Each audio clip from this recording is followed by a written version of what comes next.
তাজহাট রাজবাড়ি বা তাজহাট জমিদার বাড়ি বাংলাদেশের রংপুর শহরের পুরান রংপুর তথা তাজহাটে অবস্থিত এটি একটি প্রাসাদ যা একটি জাদুঘর হিসেবে ব্যবহার হচ্ছে।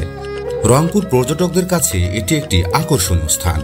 রাজবাড়িটি রংপুর শহরের 0 পয়েন্ট থেকে দক্ষিণ পূর্ব দিকে 6 কিলোমিটার দূরে অবস্থিত। প্রাসাদটি বিংশ শতাব্দীর শুরুর দিকে মহারাজা কুমার গোপাল লাল রায় নির্মাণ করেন। এতে সময় লেগেছিল প্রায় 10 বছর। মহারাজা গোপাল রায় ছিলেন হিন্দু এবং পেশায় ছিলেন একজন স্বর্ণকার। কথিত আছে তার মনোমুগ্ধকর তাজ বা মুকুটের কারণে এ এলাকা তাজহাট নামে অভিহিত হয়ে আসছে। 1984 থেকে 1991 খ্রিস্টাব্দ প্রেসিডেন্ট এরশাদের সময় এই ভবনটি বাংলাদেশের সুপ্রিম কোর্টের একটি শাখা হিসেবে ব্যবহার হয়েছিল। 1991 খ্রিস্টাব্দে গণপ্রজাতান্ত্রিক বাংলাদেশ সরকার প্রতিষ্ঠার পর এই পদ্ধতি তুলে দেওয়া হয়।